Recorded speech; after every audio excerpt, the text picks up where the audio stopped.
All right, let's go ahead and get things started. How's it going, everybody? This is not the normal day that I try to stream, but we pushed this particular collaboration off, I think, like 3 separate times due to life things multiple times. So we finally were just like, oh, also, how's it going, Jeff Holiday? This is the exact random time.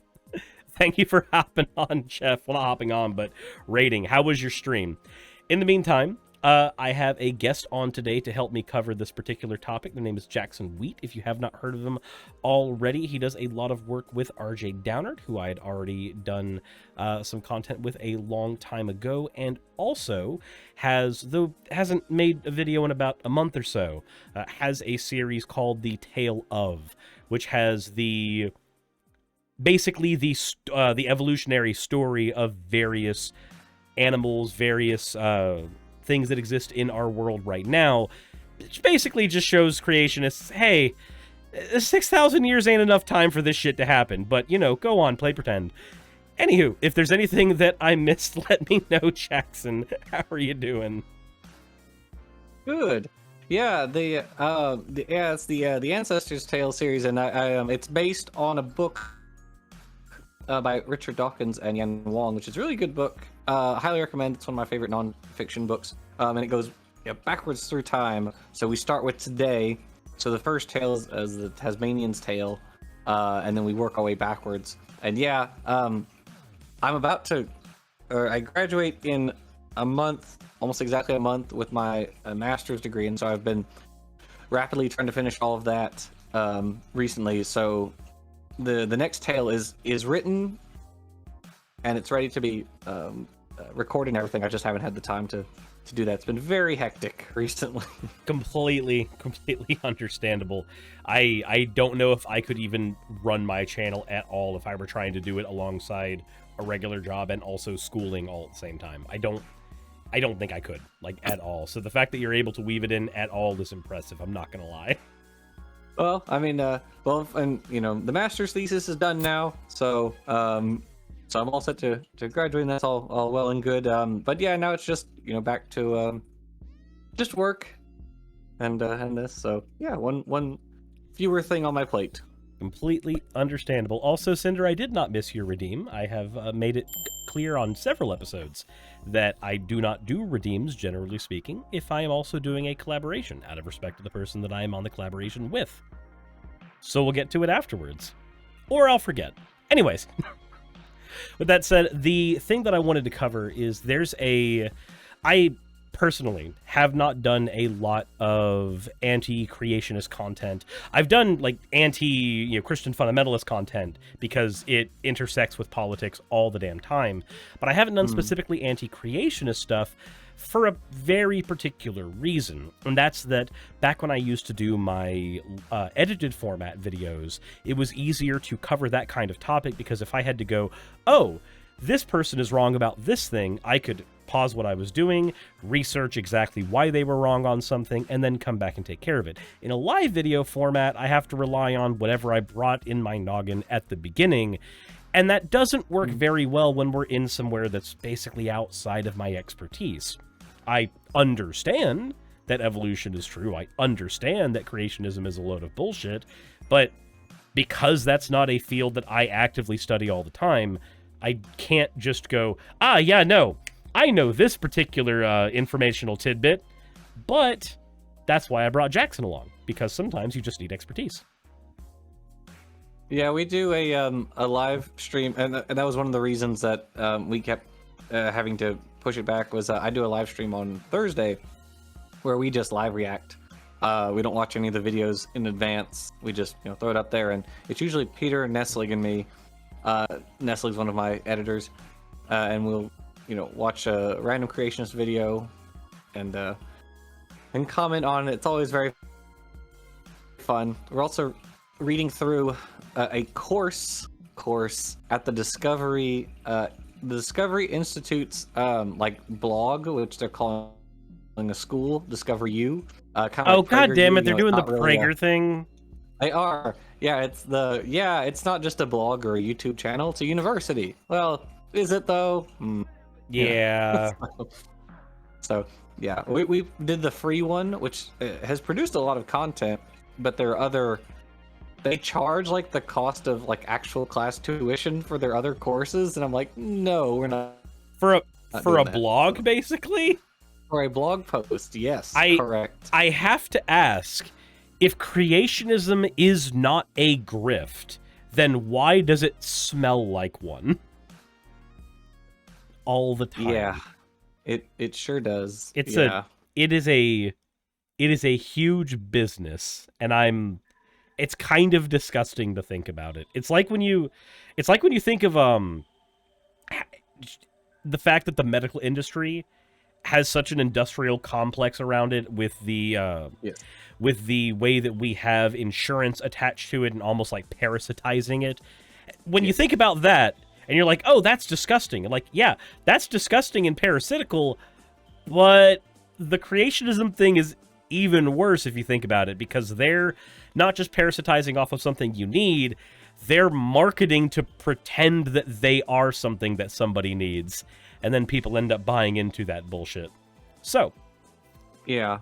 that said, And usually not just that one. There's usually additional, and creationism at its core is a conspiracy theory, and there are other conspiracy theories that people usually tack on additionally. So a lot of creationists are flat earthers, or anti-vaxxers, or COVID truthers, or whatever, what have you.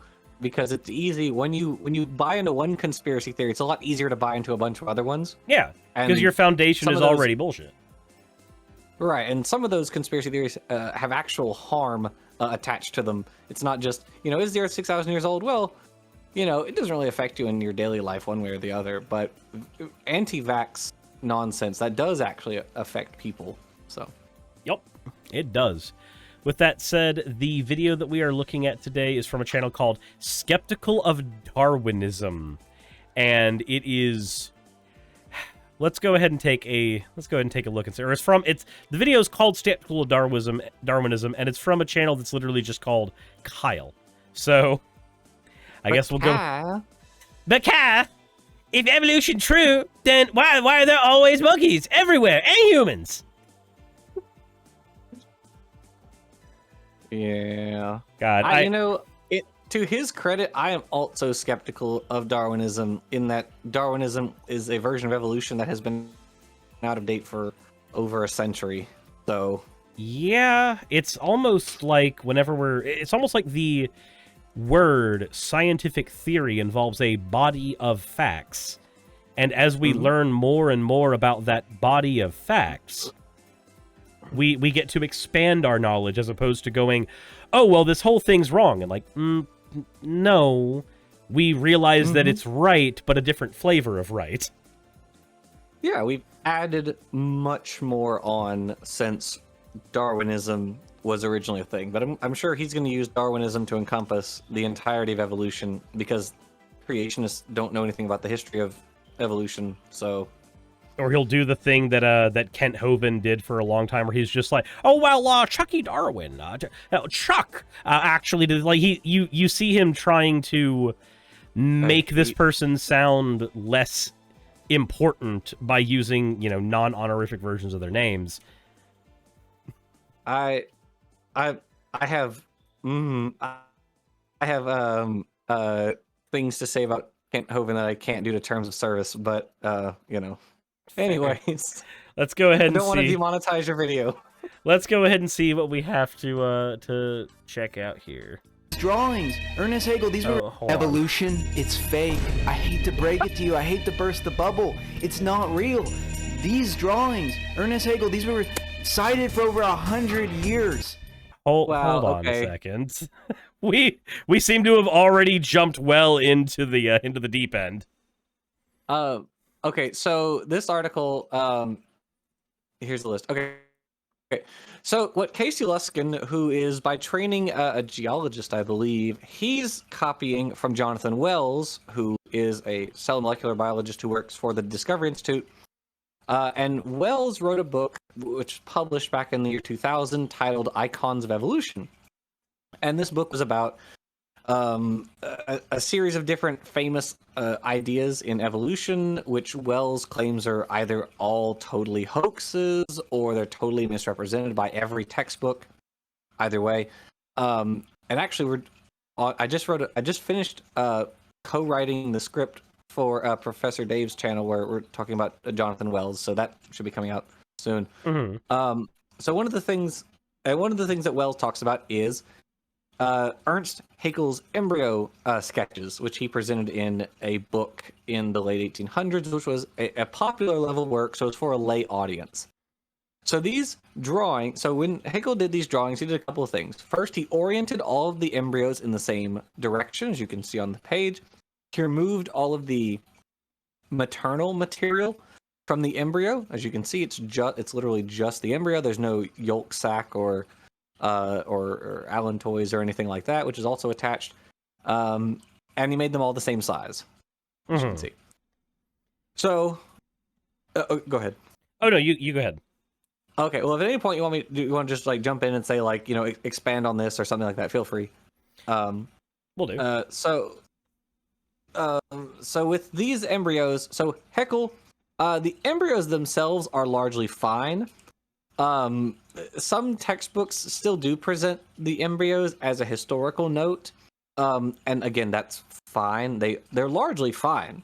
They're not actually fraudulent. This claim of fraudulence was invented by creationists and has been subsequently maintained. Unfortunately, there was a bit of confusion due to an actual embryologist whose work was subsequently retracted following his critique of these. So the embryologist, and I forget his name, critiqued the embryos as saying like, oh, well, the embryos don't actually look like this. They have all this other material attached. To which the response from other biologists was, well, Haeckel mentioned that he specifically removed the maternal material and oriented the same way. And the embryologist who did that was much more circumspect about the embryos following that article. He wrote some other stuff later, which was like, yeah, you know, okay, they're fine, they're all right. So it's like it's when somebody goes, "Hey, I'm going to criticize you for this thing." Well, yes, I deliberately omitted that part from here because I wanted this to be more understandable to other audiences. Yes. It's the exact same thing as somebody going, "No, teacher, you're wrong. You told me that the sun was a ball of gas and actually it's plasma." And you're like, "Yes, actually, I'm aware of that. But when I told you that, you were 4 years old and didn't have a concept of what the hell plasma was. So actually..." Right, yeah, these are, like I said, they're simplified for a lay audience. Now, additionally, there's one other thing that creationists like to point out, and is that 3 of the embryos, because this is only a part of a much larger drawing, 3 of the embryos were the same drawing, but they had accidentally been reused 2 more times. And so these 3 embryos were the same cutout. And that was only in the first edition of Haeckel's book. And when this was pointed out to him, he fixed it. Mm-hmm. If he was trying to pull a fraud, why would he fix the thing that he got called out on? You know, it's like, yeah, why would he take the exact thing somebody's criticizing him for, and instead of like, what you expect there is somebody to try to either cover it up or alternatively to try to put a spin on it. So like, take Kent Hovind, for example. He's been using the same slideshow for damn near 15 years? Something like that. Least, yeah. He doesn't change any of his information. Even when he gets corrected on everything he says and does, and at this point when he gets corrected on things, he does not fix his slideshows. He lets them just continue being incorrect basically forever. Right. Yeah. If you call him on anything, he's just he even if he agrees in the moment, he's gonna forget and then go back to the script the next time. He doesn't change. Yeah. No, and he has no reason to. As long as he's making money off of the rubes, why change? If it works, it works. Don't fix what ain't broken. Yeah, you're a sucker. He knows it, and he wants to make money off of you. Period. Right. Exactly. So anyway, so you can. So there have been attempts by legitimate biologists to attempt to critique it, and those critiques have largely been retracted. The only actual like accidents that Heckel himself made were also revised following peer review. And of course, nowadays, it's not like we actually need to put the embryos in textbooks. We can take literal micro photographs of embryos, and we have. Mm-hmm. Yeah, artistic representations aren't as Look, necessary now. right. Yeah, you don't have to do that. You can literally just take a picture. If you look, I don't know if any of you have done this, but if you look at like a frog embryo, it literally looks like that at its earliest stages. It looks just like the little tadpole, the first shape up there. Mm-hmm. And so I think actually RJ and I may have even reviewed this particular article in The Rocks Were There Volume 1. I think we did. So, which also reminds me, if you guys are interested in reading about us critiquing young Earth creationism, we have written a book, The Rocks Were There Volume 1. We're working on Volume 2 right now. So suffice it to say, the embryo drawings are not fraudulent, and yes, they probably do show up in textbooks because they're not fraudulent. So. They're also, just in general, Hegel's work is a part of the history of this study. So trying, even like, because I know that there's going to be somebody who can go like, well, if they weren't accurate and we have better ways of showing it now, then why would we still use them? Well, the answer to that is because we don't throw out that information. We recognize that that information was something that led to our current day understanding. We don't just immediately throw it all out there. Note. Right. Yeah, you don't just stop mentioning Darwin, even though he's not like contributing to the field actively as a corpse. Right, and I mean Darwin got certain things wrong. Also, like for instance, he thought different breeds of dog came from different species of wild wolves, which we now know is incorrect. But we reference Darwin as a historical note. Now, once you get past the historical note, you don't really need to talk about Darwin at all because we've gone in the almost 200 years since Origin came out. So, yeah, we're at the point now where we don't just look at the origin of species over and over again like it's a Bible or something. Yeah, it's. I mean, creationists Aaron has one of his foundational falsehoods is the aspect of projection is that evolution is a religion. We uphold beyond the shadow of a doubt, that evolution must be true. Well, no, evolution, it works. It works. It not just accommodates all of the data, it makes predictions about what we should find in the future, and many of these predictions have been confirmed in a variety of different ways. And it works. I mean, that's the same reason why we use old Earth geology in the oil field. It works. It allows us to find oil and allows oil companies to make a profit. Creationism doesn't do that. If it did, then oil companies would be using it. They don't care what models work. They care what makes them money. Creationism doesn't make you money. Well, unless you're Kent Hovind, Well, I guess. I was about to say, actually, creationism is a multi-million-dollar industry, but for different reasons. Right. It's a great grift industry, but it doesn't. We don't do any work in science, and there are no companies in like pharmaceutical companies or oil companies or things like this that profit off of young Earth creationism because their model, the young Earth model of the world, doesn't work. That cannot make money. Yeah. So. That said, thank you very much for the follow, Cursed Bee, and we're going to continue the video. He exaggerated the drawings to fit his thesis. This is what people do. You reinterpret the evidence, you exaggerate things to fit your presuppositions.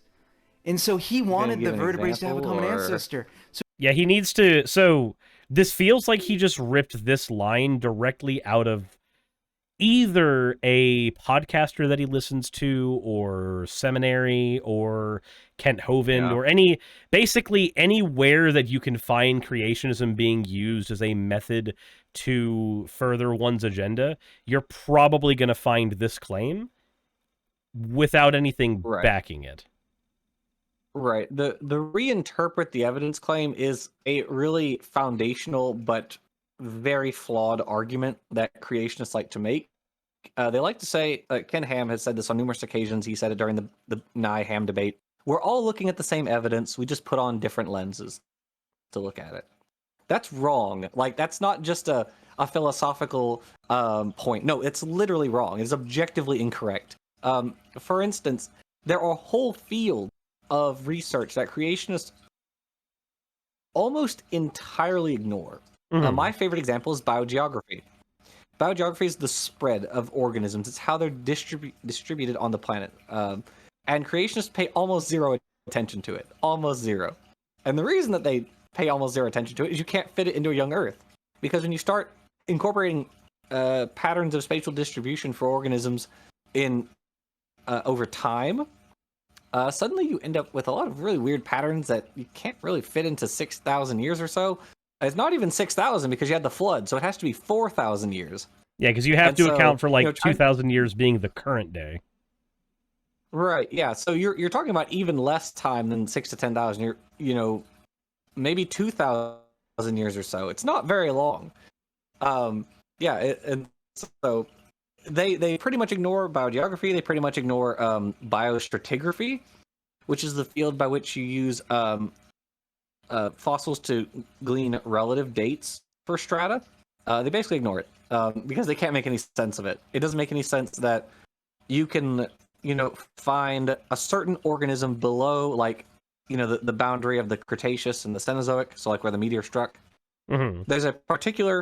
There are particular species you can find below it anywhere on Earth, and particular species you can find above it anywhere on Earth. You have to ask why. Why is that the case? There's no answer from creationists. They can provide no answer. And I made a video a long time ago called like Index Fossil Challenge or something like that, where I said I'm happy to have anyone on who wants to, provide a reasonable explanation for this.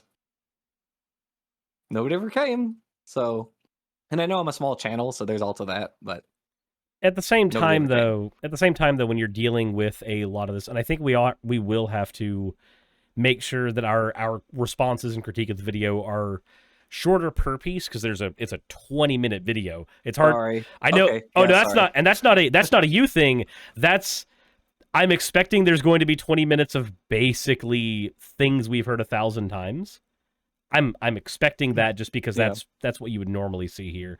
But all things considered, so you're predicting that he's going to say a bunch of things in favor of creationism without anything actually backing it up, correct?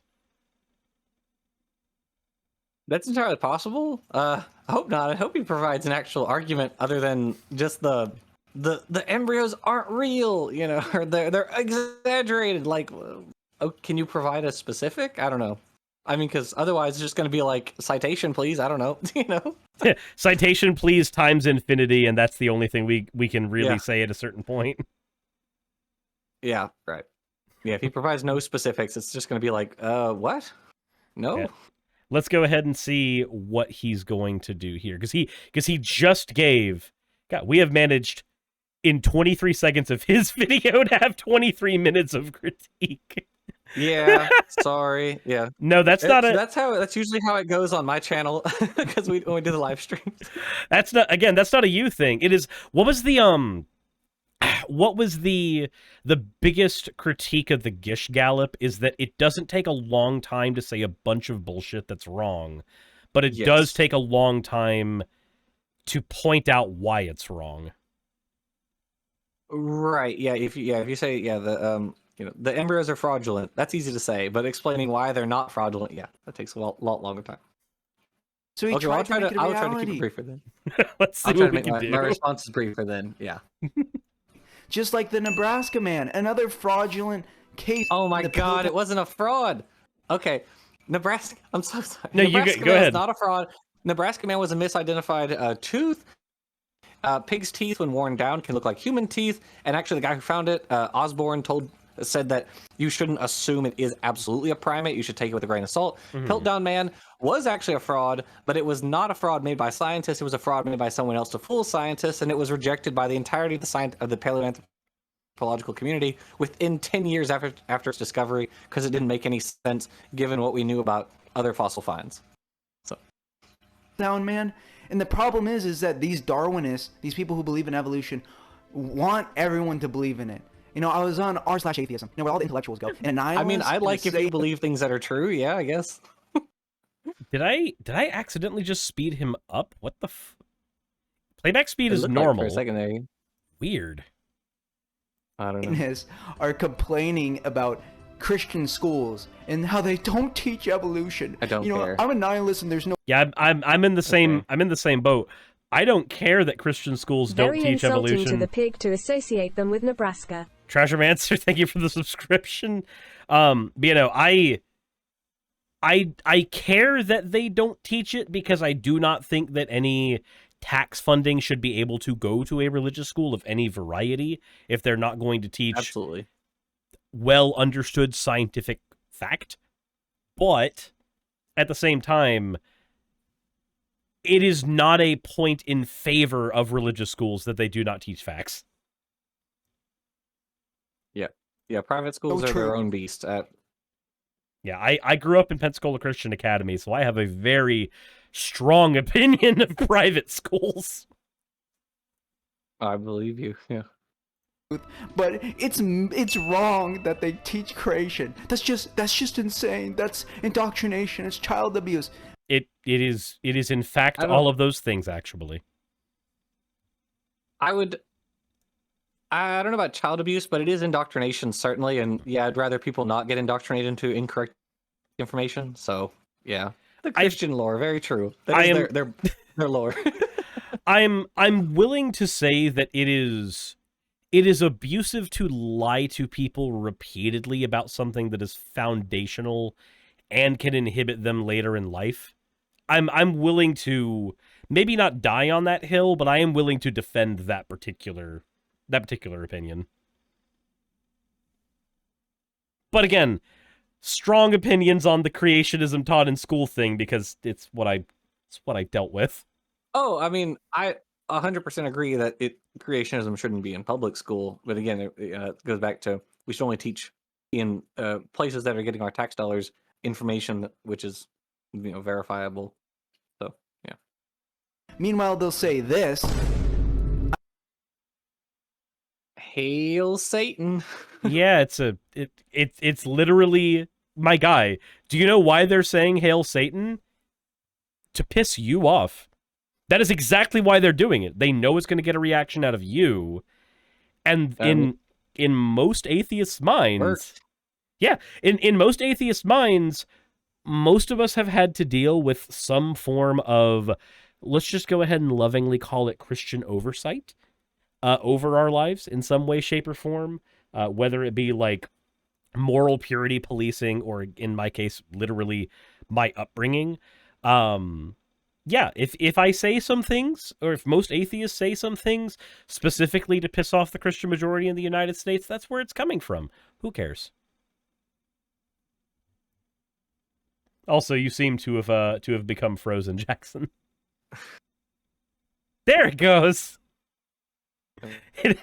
It had you frozen in the same reaction image face for a good 15 seconds. Oh dear. Okay. Well, I'll keep an eye on my internet, but it hasn't wavered as far as anyway. How's it going? I'm Weird. working on world building for my D&D campaign while I listen. Thank you for the subscription, Ultrafine Point.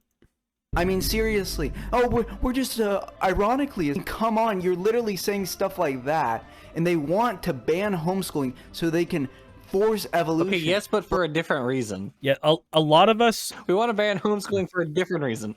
A lot of us do want homeschooling to be... I don't necessarily want to ban homeschooling. I want homeschooling to be better regulated.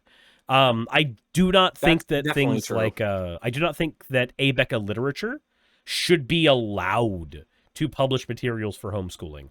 And again, maybe it's a strong opinion from somebody who grew up in the ABECA curriculum, but I do not... ACE, the Christian education stuff, yeah. Yeah, like, I don't think that any religious literature like that should be, and not religious literature as in like you handed somebody a Bible, that's religious literature. Like, no, when Charles Darwin was talked about in my science books, it was also alongside points about him having a bedside repentance of the theory of evolution. Like that's the type of shit that I don't think I don't think I Yeah. should have been reading as a kid.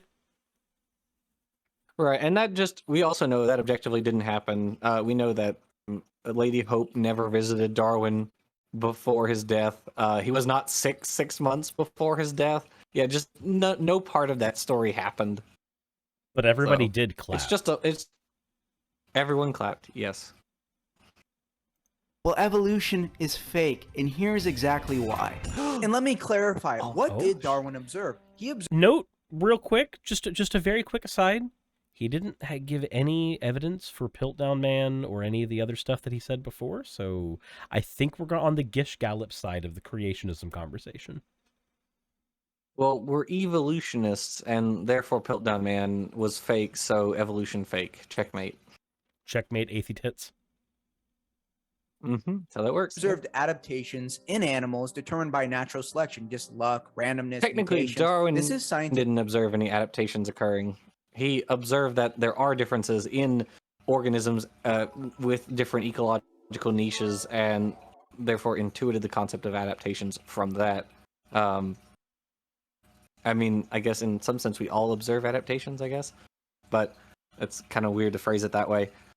Yeah, Darwin went around the world, and he collected organisms from a variety of different places, most famously the Galapagos finches, even though he didn't know they were finches, didn't know which island they were from, and it wasn't until way later that the importance of the Galapagos finches was really, in terms of their biogeographic distribution, was figured out. But regardless, Darwin understood that these birds came from different islands, and they have differently sized beaks, and we know that's because they eat different foods. And the same is true of lots and lots and lots of other organisms all across the planet. And so, by observing those birds, observing the fossil organisms in South America, and collecting organisms from across the planet, Darwin sort of formulated his early version of natural selection, and that's how we got Origin of Species. Yay! Yay! And now we are to a book that we do not use anymore completely. Like it is not a Bible. Right. It's an interesting book. If you're interested in the history of evolution, I highly recommend the read. It's got some interesting little tidbits here and there, things that Darwin was very prescient about and probably didn't know it at the time. Mm-hmm. But a lot of it is also just kind of interesting, just seeing his thoughts, what evidence he used, stuff like that. It's really good. It's a good book. This is verifiable. This is microevolution. This is small picture. Jassa called it. Jassa called it in the chat. Jassa said, "I'm gonna call it. He's gonna do micro versus macro evolution." Well, and there's a reason they do that. The reason that, What's up? Can you hear me? Yeah, I Or can see hear me? you just fine. I see that I'm frozen. Fascinating. The reason that they do that is they have to divide micro and macro evolution because they're dying on a hill that they don't have to. There's a historical reason in biology for micro and macro evolution being separate things, but creationists don't really know that, so it's whatever. Also, correct me if I'm wrong, but in modern day, the only difference between micro and macro evolution at all is how much time was spent. Like, just in general, if somebody makes the distinction definition between the two. of micro. Oh, go on. Sorry. So technically, the definition is the taxonomic rank that the evolution is occurring at. So microevolution is genetic change below the level of species. So yes, adaptations would fall into that. Genetic drift falls into that also. But macroevolution is genetic change at or above the level of species. Speciation is itself macroevolutionary. Things like the Cambrian explosion are macroevolution because they are the formation of novel taxa above the level of species. So it sort of depends. Generally, yes, although polyploidy is a thing, or basically you can have a new species in one generation. So that's also macroevolutionary, but it's observable. Like we've observed plants do polyploidy, and we've observed crawfish do it, and things like that. So it's really just the taxonomic level. So if it's at or above species, it's macroevolution. If it's below, it's microevolution. So technically, creationists do accept macroevolution too, because they accept speciation in theory. So they also accept macroevolution. The reason that it's separate is back when these terms were invented, it was thought that micro and macroevolution were basically caused by separate genetic processes. So, like, microevolution happened when you have lots of small changes, but macroevolution required these really big changes, like what are called macromutations, and that's how you go from one species to another. We know that that's generally not how it works, but those terms are left over from that, and that's sort of the history of it. That's why they're separate. Okay. Interesting. Yeah. I guess that makes sense because because when we're doing a lot of our research, we're trying to figure out primarily when speciation is happening, like if even there is a concept of this is the exact moment speciation happened between one species. I have a hot take on that. Yeah, you know what, actually I'll hear your hot take on that.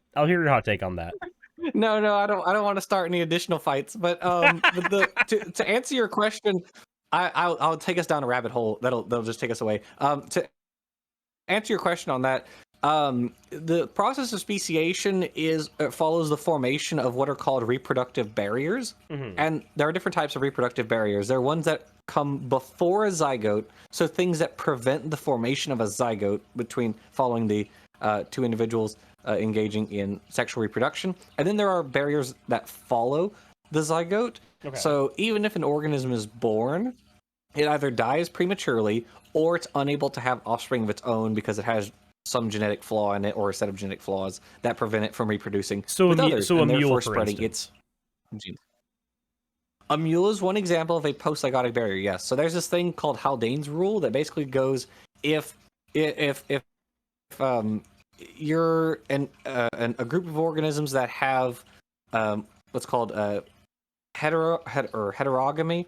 So basically, if you have an X and Y for your sex genes, then or X and X.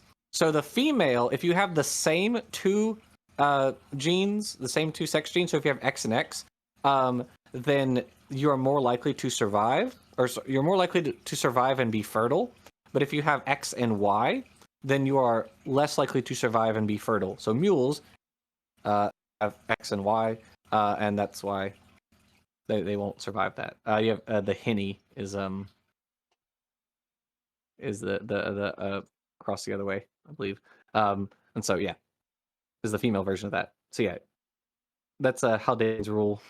Yeah, it occurs opposite in like birds, for instance. So birds have WZ chromosomes. So WZ is female, whereas I think ZZ is male, and so it's going to be the males that are more likely to survive and be fertile. Okay. Interesting. Yeah. And so, yeah, that's where exactly, how many barriers it takes to make one population into, or two populations of the same species into two species kind of depends on what the barriers are and all the ecological context and lots of stuff. So it really depends. Okay. Depends on lots of factors. It's all very complicated. There's a really good book by Jerry Coyne and Alan Orr called Speciation. I highly recommend it. It covers all those topics broadly. So just like with a lot of things, then it comes down to, guess what? It's a lot more complicated than what the creationists tried to present it as. Yes, very true. Damn near every single time. The fact that there are rabbit holes to go down. Yeah, sorry. Biology is not as easy as what everyone learned in high school. Sorry. No, it's textbook biology. It's simple. No, not really. Not really. So I don't make the rules. Variants, adaptations within a species. Seeing the bird have a different beak, it has a survival advantage, even though it's just random. It helps it survive. I understand that it's just completely random. Cool. Now, I don't dispute this, but it's not entirely random, but it's what? It's random-ish, kind of, sort of, not really. Well, the variations are random. The selection pressure for those variations to go to fixation in a population is definitely non-random. Well, because it's selection. Like literally, just the name selection pressure kind of gives it away. Right. Exactly. Yeah. You have a series of environmental pressures that are causing a particular set of alleles to be driven to fixation. That is, eventually everyone has these alleles in the population because they are beneficial over whatever the former allele was. Yeah, so that's definitely non-random, but the actual variation themselves are... Random's not technically true. They're stochastic, so there's a probabilistic bit to them, but random is close enough for most purposes. Also, this picture of microevolution is incorrect. It's got different species. The fox is a different genus than the dog is, so that's definitely macroevolution. That is not microevolution. Also, trying to figure out why it's like, but there's amoeba, because this is definitely not a single-celled organism here. It does not look like.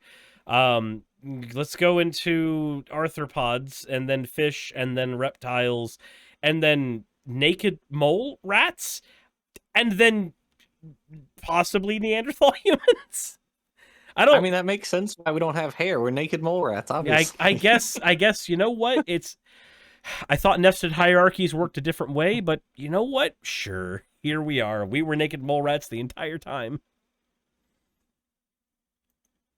Point of contention. Eugene McCarthy came up with this idea that humans are like a cross between a pig and a chimpanzee. Ever hear about that one? No, I hadn't. Well, your lucky day.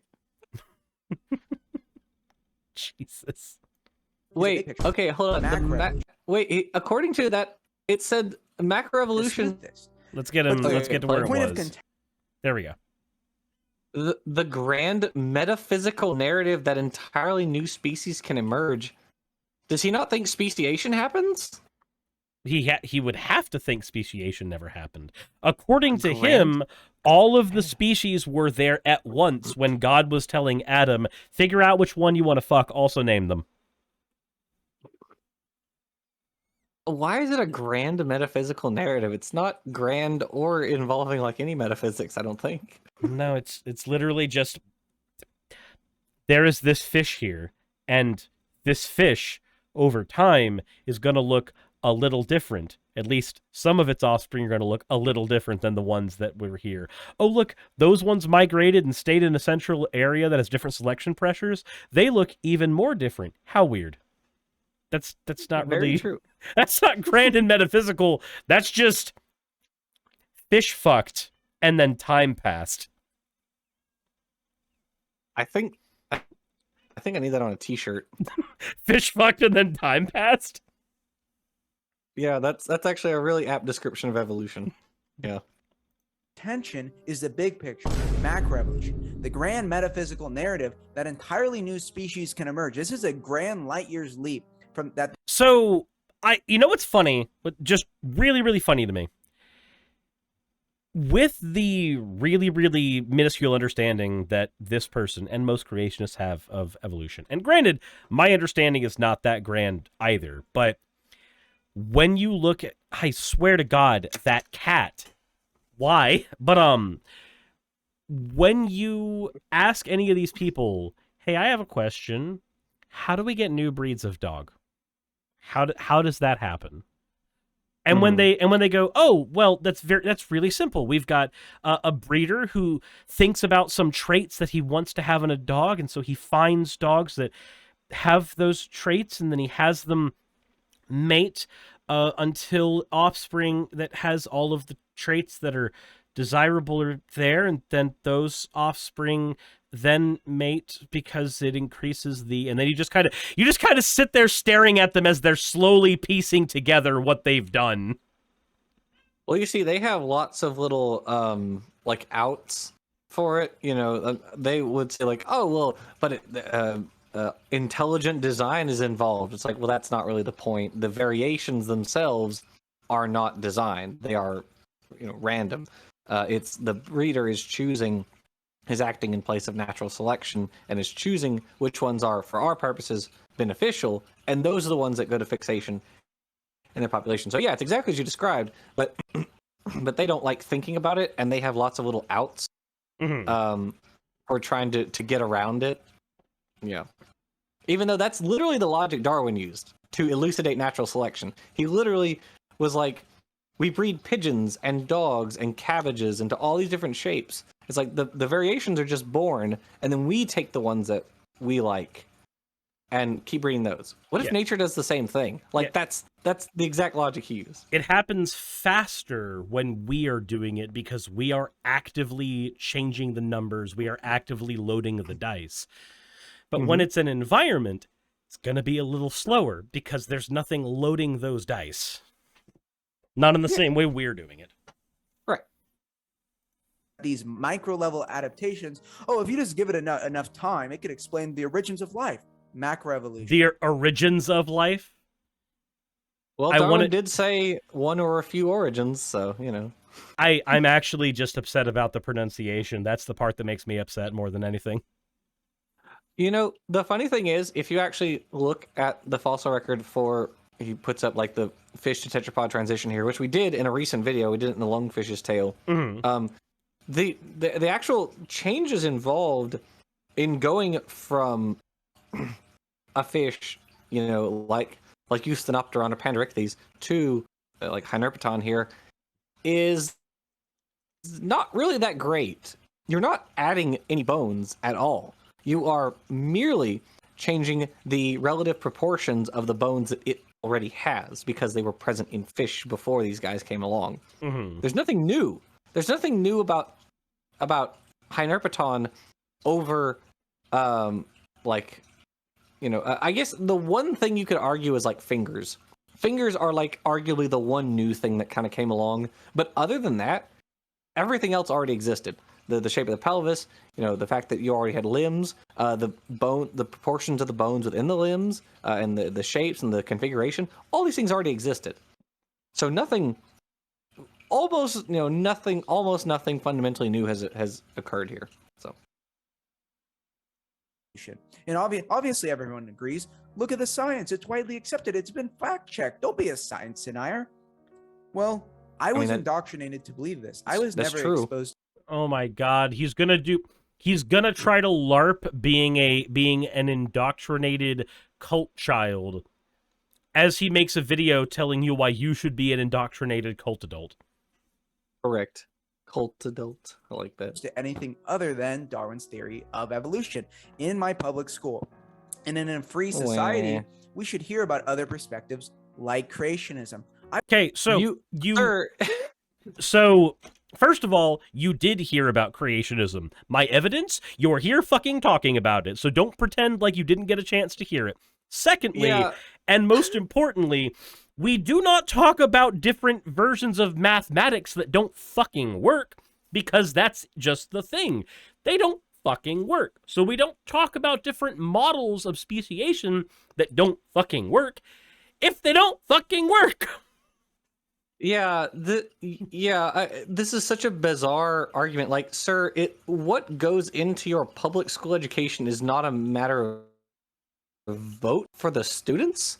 It's what we know to be true and what has been approved by a body of, we hope, educated individuals. Obviously, that's not always the case, but typically that is. But you don't get a say in your public school education, sir. What? Like, I'm willing to agree because there are some aspects of public education that do need to be reformed, especially the fact that we're whitewashing a lot of our history education. So I can agree that our public education is not perfect. That is not the point we are making. The point we are making is we would like accurate information put forward in public education. And if you're going to be mad that your fairy tale was not taught at the public level, then I'm sorry, but my favorite fairy tale is Dragon Ball Z, and I wish that was taught at my fucking school. I wish I was exposed to creationism. The mindset of these Reddit atheists is dangerous. They want to make evolution teaching mandatory. Yes, because it's true. I'm okay with teaching true things being mandatory, aren't you? And also should point out, like, I read over the middle and high school objectives for teaching biology recently, and they are very milk toast when it comes to evolution. Like, very, very milk toast. They're just kind of like, yeah, do you understand natural selection? Cool. you don't really have to teach a whole lot else. It's like, oh my god, this is sad. I'm glad that I had a good biology teacher, but it's sad what the actual standards are. Also, how it says private schools, charter schools, and homeschooling should be illegal. It has no place in an open and democratic society. I'm halfway with them on this. Again, I have opinions that say things like PCA and PCC shouldn't fucking exist. There is no world in which those over-bloated, overfunded areas should be a thing. Also, fun fact, the pink exterior of PCA, made of goddamn styrofoam. I was a kid, I picked off several chunks of it. You're welcome. Everywhere, even in Christian schools, even banning homeschools. And the same people saying that it's child abuse, lack of critical thinking, and poorly educated. If you just I mean, it is all of those things, but teach All right. creation, when they're And- literally trying to indoctrinate everyone, they indoctrinated me. indoctrinated.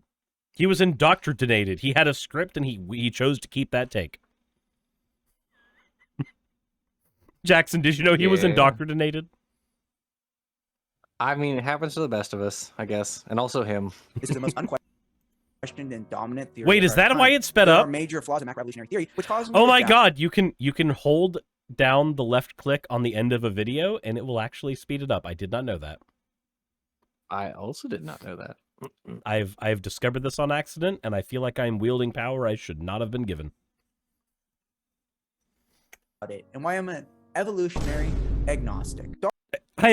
Wait, is this guy unironically just trying to use atheist logic, like just regular atheist logic, and apply it to evolution? Like, it's not that I say it's wrong, I'm agnostic to it. Like,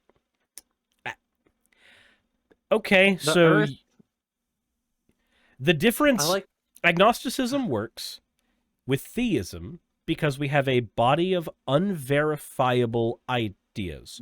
So agnosticism is a perfectly reasonable position.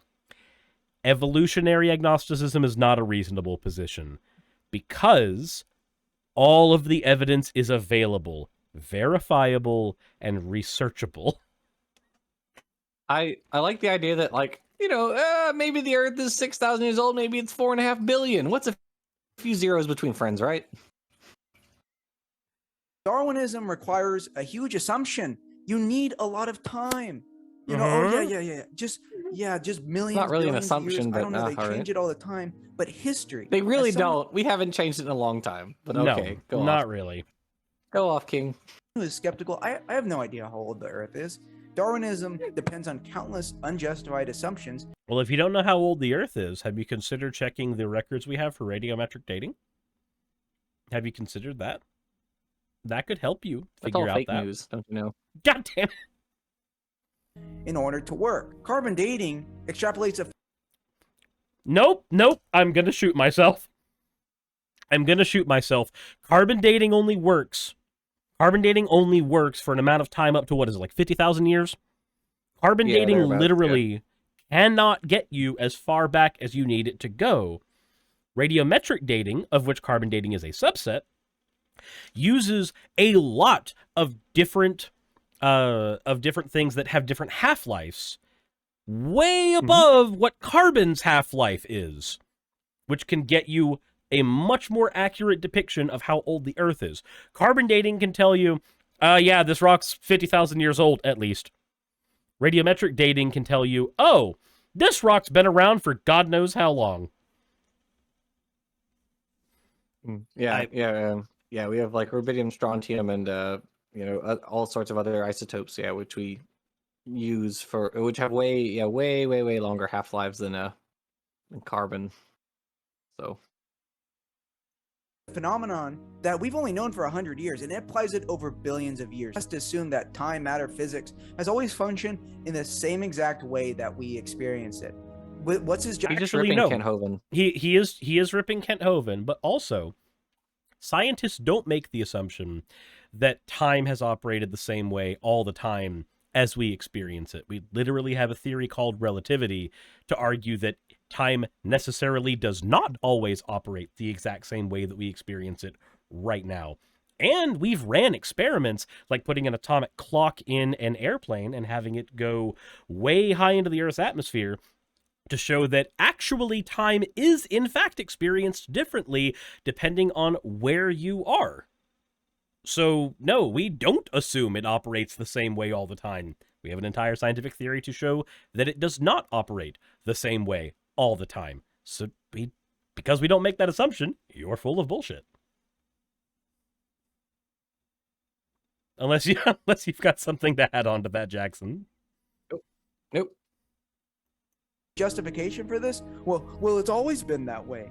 Given this is uncertainty of trusting these methods, we can look to other disciplines like social science of history. The earliest Okay. What? Social science of history. I What does that don't. even mean? I'm not familiar with that field. Are you? I've never heard of that. Nope. Sorry. I've heard of the social sciences. I've heard of history, but I've never heard them Because glued history together. is social science? Is that his government name? Social science of history? recorded documents are Did I think he said social science and history? Let's see here. to other disciplines Oh, like did he? social Okay. science of history. No, that's an It sounds like of. he says of. That was an I heard of. of. Maybe he meant and, Let but me. history is a social science, isn't it? He used a script. He had the ability to use a different take. Let's see what the closed The captions grab. earliest writing these methods, we can look to other disciplines like social science of history. Of history. There it is.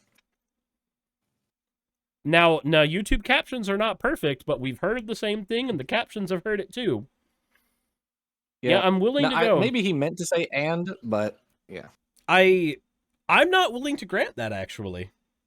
I I'm think that's what he meant, but I'm willing to grant charity sometimes, but other times I'm dealing with Discount Hoven number 2. Oh no. Oh no, is the Discount Hoven series going to be a thing I get to return to? But it's a different guy entirely now. I miss the old Discount Hoven. It's been years. The earliest recorded documents are around 3,000 to 6,000 years old. Are they? I'm actually fairly certain we've got some stuff earlier than that. Hold on. he may be right about that. I'm not entirely sure, but all that does is all written documents do is place a minimum. That doesn't place a maximum. Okay, so the oldest widely accepted piece of literature is the Sumerian Instructions of Shoutout, which dates to about 2600 BCE. So for 4500-ish, not 3000. That's in his range. That's fine. That's perfectly fine. How's it going, Tessa? How are you doing? We all know that humanity is at least 6,000 years old.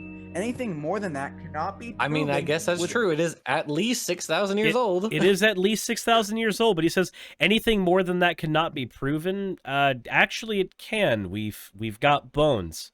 We have bones of human beings dating back farther to that. Yeah, we know that. So our human species has been around somewhere between 200 and 300,000 years, and yeah, as Sarah said, we have fossils. We are humans, Homo sapiens specifically, left Africa somewhere between 50 and 60,000 years ago, as you can find fossil evidence in the Levant area, and then you can find older evidence in like Morocco, Algeria. Of humans going back to like 200, 300,000 years ago. So yeah, we actually have quite good evidence.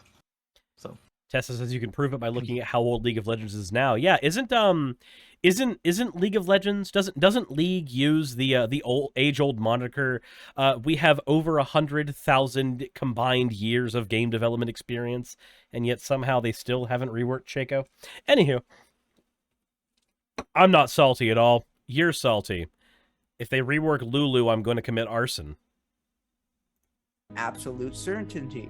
In carbon dating, I don't think is anything often cited to can we know with absolute certainty, but whatever. I like that he pulls carbon dating's actual range up, basically showing that he knows carbon dating is so limited that it's not the type of dating we need to use for determining these long spans of time. Mm-hmm. To say, oh, the Earth is really old. Now, this is a great article showing that we need to be very careful when we extrapolate the data beyond where we have measured it. In these examples, he came to the wrong conclusion because he extrapolated the data beyond the limit justified by the data. Ooh, We should only citation. extrapolate- What is the citation for this? Is he going to bring it up? What is the cite? He didn't show the title of it. Let's see. I'm pretty sure this is a creationist article, but Let's see here. Let's look at the citations he's got here. Carbon 14, his citation is Answers in Genesis. of course it is. Of freaking course it is. What a maroon. He's got a citation here called An Expert Destroys Darwin's Theory in 5 Minutes. Let's see what this is. Sure he does. Oh, it's Michael B. Oh, Christ. Oh, I've seen that video. It's stupid. So Michael B. He actually got really mad because somebody wrote or like made an article about like step-by-step evolution of the mousetrap, and it made him really angry. It was very funny. Let's see here. What else does he have here? Is Genesis history? Pretty sure I remember where this one is from. Again and again with That was a bad movie. I watched it and I like live reviewed it. It was terrible. Very bad. Whew. Let's see here. So what will win, creationists versus rocks? Look, they're idiots to think atheists are rocks, so I guess the rocks are winning. I mean, if you throw a rock hard enough, you can defeat anyone. Just ask Goliath. Just ask the entire Legion of Stormtroopers on Endor. Correct. Falling rocks was the only thing they lost to, and I refuse to admit otherwise. A mathematician's view of evolution. So here's the thing. Why do I give a shit what a mathematician's view of evolution is? It's outside their field. I have no reason to give a shit about what they say. What does it say the person's name is? Mathematics department, University of Texas. No, what's their... Does it say what their name is? Granville Soul? That name sounds vaguely familiar. Why does he look but like a I don't prison know. convict? Why does this look damn near a mugshot? What? I don't know. I don't know who that is, but whatever. He has a video called Why Evolution is Different. I mean, I guess that's not wrong. It's different than other things. Let's see. Comments are turned off. Yeah, that's a good sign. That's a good sign. And there's a bunch of quotes in it, too, which is also another good sign. As I once quoted myself saying... Yeah. I know, these citations are a bit sketchy. I'm not going to lie, because most of these aren't in actual journals. They're YouTube videos or they're opinion pieces. I've not actually seen anything that's from a journal. Yeah, it's weird. I doubt this guy could read a journal article. I sincerely doubt. Let's see here. This is also Titus Burkhart's traditionalist critique of evolution. This is also not in a journal of any kind. This is the equivalent of an op-ed piece in a tabloid. So... You considered I wrote a blog post about it? You know what? I didn't consider that you wrote a blog post about it. Wait, you know what that means we could do? We could literally just go, okay, but if you read the critically acclaimed work, The Rocks Were There. See, we have a citation that's a book. Correct. There you go. Absolutely. Now you're thinking with brains. That's using a noggin. The data. My from brain the is range over aerodynamic. which extrapolation occurs in a small compared to the range over which the data are measured. In models, they become less accurate the further out we project them. If we project something 10, 100 years in the future or the past, it becomes less accurate. Not what that means. Okay, so what does it mean? No, that's not what that means. Okay, so yeah, okay, so your error bars. It depends. How do you like? What do you mean by accurate? Like. You probably won't get it down to like the microsecond that you get it for for something that occurs like within a few minutes or something. and you're going to have larger error bars. Like, you're going to have error bars that are larger because the range with which you're working is larger. Now, you can still get an accurate answer if this thing occurred, some event occurred, 500 years ago, and you have one thing that says it occurred 500 years ago to the day, but also something that says it occurred 500 years ago. Like, these are both accurate. They're accurate not quite in the same way, but they are both still accurate. It's not necessarily that they're one is not accurate. No, it's still accurate. It may not be accurate to the same degree, but it is still accurate. It's the I same. guess it just depends on how you are trying to frame it. So, I guess the easiest way to put this is, if we're carbon dating something, then we probably know within about 10 or 100 years how old a thing is, ish, generally speaking.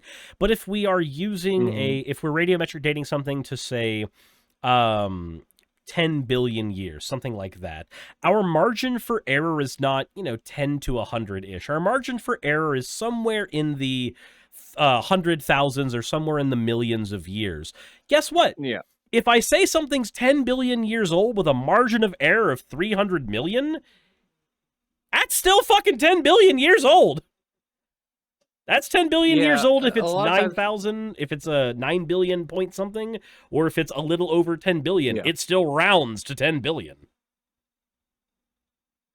Right. Yeah. We're still getting pretty close. So, and also a lot of times, your margin for error may be a rather small, depending on what you're dealing with.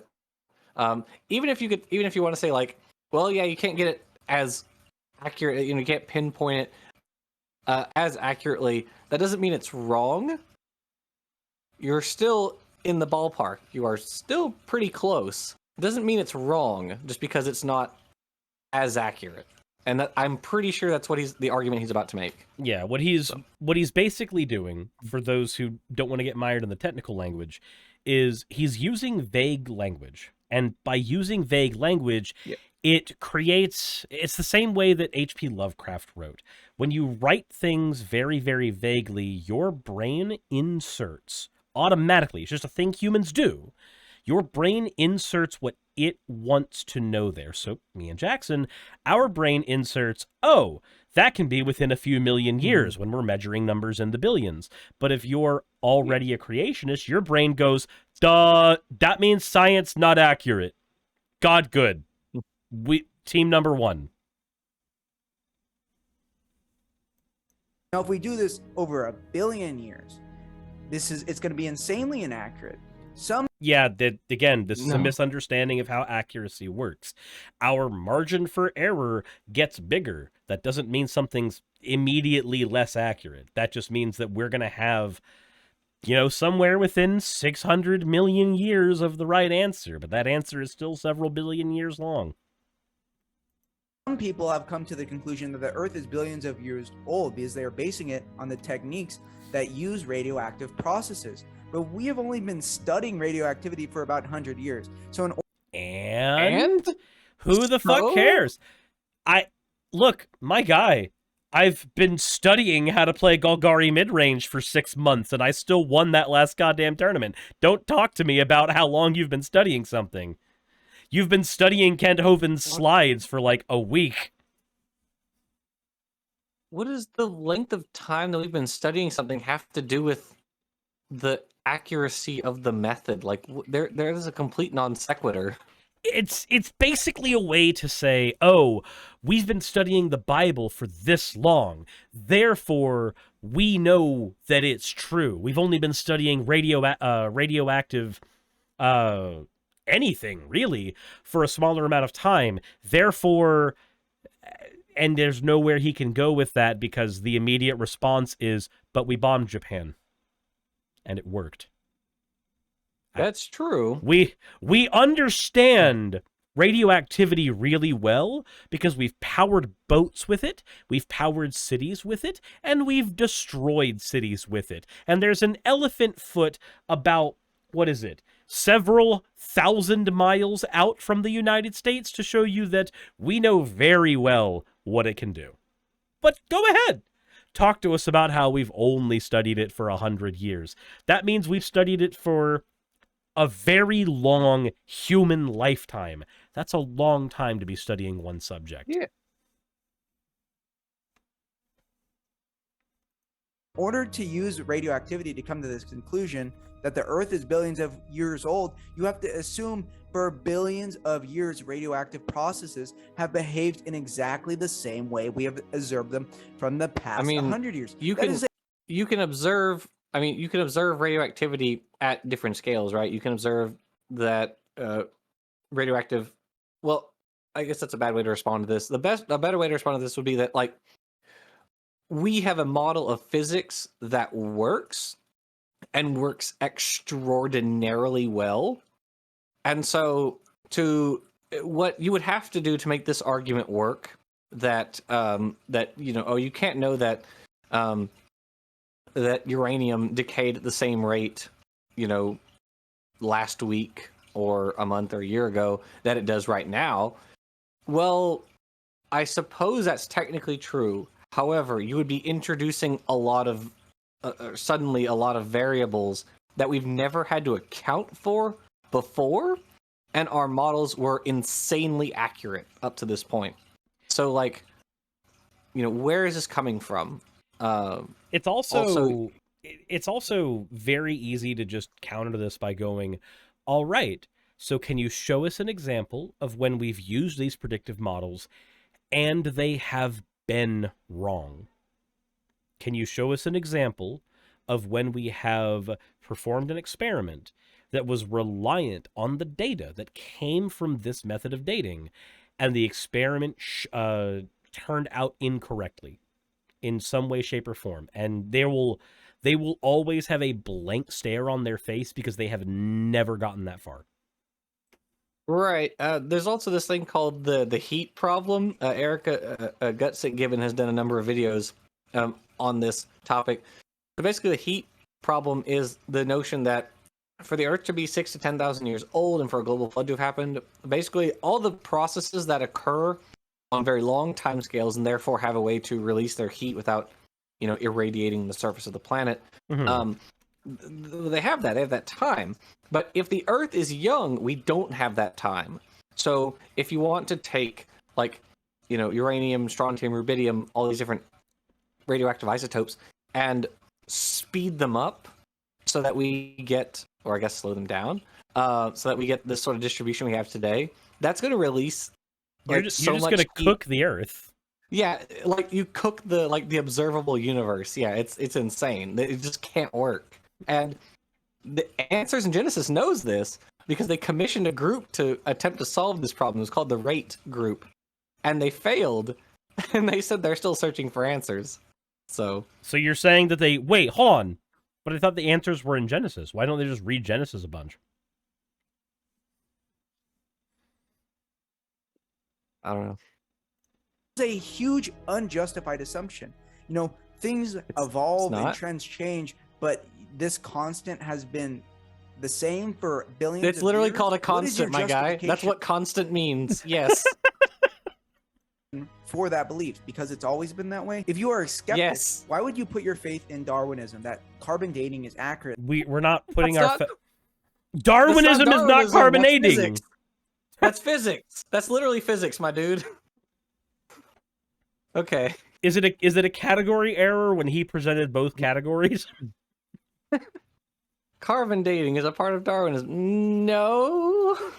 Look, if the Earth was 6,000 years old and continental drift is as we understand it today, then for the continents to go as fast away from each other as they have, every single continent is a goddamn Beyblade.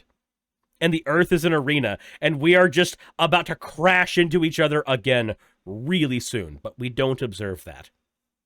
And that's another way that the surface of the Earth would have gotten cooked, because they believe it was Pangea or Rodinia, and then the continent split. Or if it's Rodinia, then they had to split, come back together, and then split again, which only magnifies the problem. But if it was Pangea, and they all split and went like really fast. So one, there's the friction caused by the tectonic plate movement, and there's also the fact that the movement of the plates is caused by the decay of of radioactive elements in the core of our planet, which is what keeps our mantle liquid, Mhm. and that's also causing lots of heat. So again, you just cook the planet, just completely cook it. I'm So- glad to know that the Earth is a microwave, and I'll get my hot pockets out of it soon. That time, physics, biology, it's just always functioned in the same exact way that it does now. Darwinism has thousands of other flaws that I'm going to cover, but even if it doesn't even have time, then it is 100% impossible. But it You didn't. but it does have time. No, actually, this picture is very accurate. No justification for the past. It doesn't work. Yeah, that actually describes the video so far. No justification for the past parts of the video. Correct. Justify a true belief is a goal. We should look at other disciplines like history that have more certainty. We Don't bring up JTB. JTB is not a good model for truth. Back when I actually gave a shit about philosophy, I would rail against this shit. But anyways. Oh, history is so certain. We know, we know everything that's happened in history. There are no controversies or questions in history. None at all. We just have absolute certainty. It's fine. Don't worry about it. We can only know so much by sitting around and looking at a crime scene. We need to ask for the story of what happened. We know No, that we the Earth really is don't, at actually. least 6,000 years old. So that is the safest position. Do you know how we figure out the story of what happens? Wait, hold on. The crime scene analogy. Is he pulling this from was it J. Warner Wallace? Probably. I wouldn't be surprised. God fucking why? The funny thing is, okay, so the documents thing. The reason we know those documents are, 4,500 years old is we carbon dated them. That's how we know. We use carbon dating. So he's okay with carbon dating when it confirms anything within the last 6,000 years. But more than that, no, sorry, it just doesn't work anymore. It's bogus. It's so inconsistent. It's kind of funny. Don't worry. The Earth definitely has to be 6,000 years old. But carbon dating can show things are 50,000 years old. And I'm okay with carbon dating being used. And I'm gonna say something because I know that the friend in question that I'm going to be referring to is not going to watch this video, but if he does, please understand, I am specifically making fun of you when I say this. Never, ever, ever go into my DMs ever again and tell me that God could have just made it appear that way. Never, ever, ever, ever, ever. Because that's the only way you can manage this shit. That's the only way you can manage this shit is just being like, God made it up.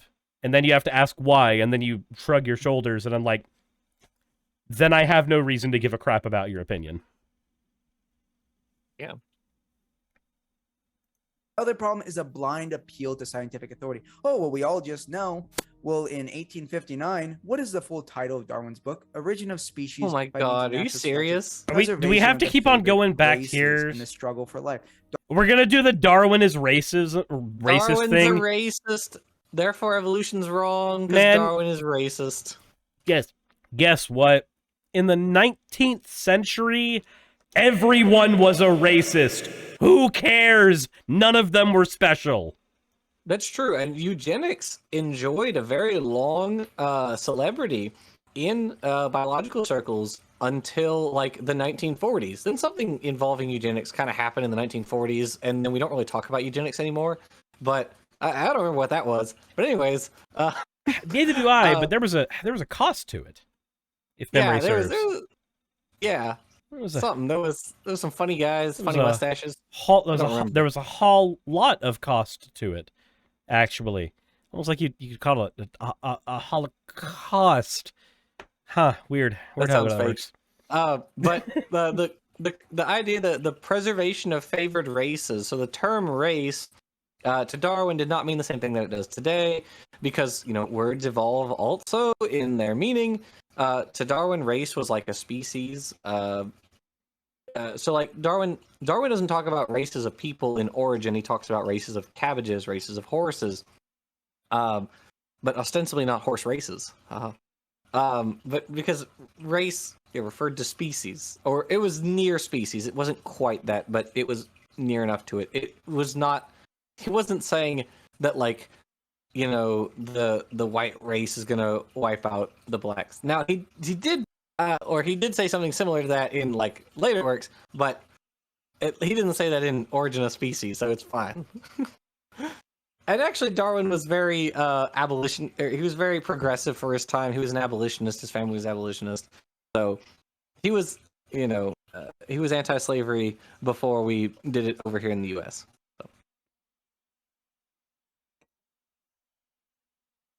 Darwin, he isn't just some independent, person looking for the truth. He actually plagiarized the theory of evolution. No, he didn't. No. Oh my God. So first of all, there's this lovely little thing. Even let's grant for a minute. Let's grant that he did. Who cares? In science, science is not literature, where the uniqueness of an idea is what makes it astounding. The accuracy of an idea is what makes it astounding. So actually, you would expect if somebody said something correctly the first goddamn time, the next person to write on it is going to say a whole lot of things really similar to that last guy. That's not plagiarism at that point. That's just them going, yeah, I observed the same shit and it looked the same. Weird. Like, I can literally just grant this argument and it means nothing. Yeah.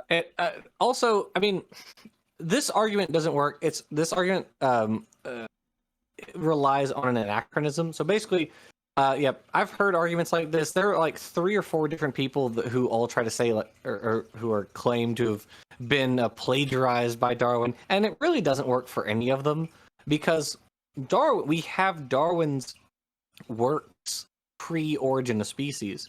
So Darwin tested like the foundational concepts of like natural selection and like the ancient age of the earth was already known by this time, but he was doing that before he wrote Origin. So he had these journals in which he outlined evolution by natural selection, and he started kind of working on a masterwork. And then when he found out that basically Alfred Russel Wallace was about to scoop him on the same idea, he very quickly sort of condensed all of these ideas into Origin of Species. But the actual arguments and examples and everything he'd already had those for a while. And he did actually reference Patrick Matthew, and he says that, Matthew had similar ideas, which is, again, like you said, that's fine. Like, obviously, Wallace came up with the same idea also, so it's like a bunch of people were having the same or similar ideas, but Darwin basically got to it first. And so it's really weird to say that he plagiarized these other people. I'm sure if Wallace beat Darwin to the punch, we'd all, these creationists would be saying, oh, well, Wallace plagiarized Darwin or Patrick Matthew or whatever. They'd just be pulling the argument from a different angle. It doesn't matter. It's all irrelevant. I'm also just going to break in real quick and say, Falcon fans, stop being a dick. Trump's a fascist. If he dies tripping on bologna tomorrow, I'll be happy. Anywho. He is from a certain time period. He's English, the Royal Society, the British Imperium. Up with a theory that just so happens to fit the narrative, the power structure of the time, the mythology of the last 300 years of the British and American Empire, world domination because of the Anglo-Saxon just evolved on. This is a whole lot of nothing being thrown at a wall. This is who's the what if alt history guy? This is what that sounds like right now. What if alt history? Not Kraut. I know who you're talking.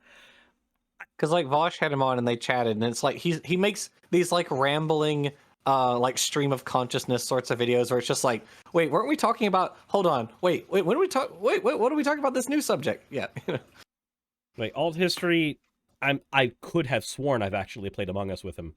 Now that I'm thinking about it, and get some. No, what if alt history, not alt history hub? Okay, not alt history hub. Okay, so different one. No, yeah, what if alt history? Okay, different. Because I was about to say that doesn't describe the other guy's videos, but okay, sure. That's. No, yeah, what if alt history was this crazy, just like stream of consciousness YouTuber who like Vosh talked to a couple of times? He's just insane. He's just bananas. Oh boy. Yeah. On top.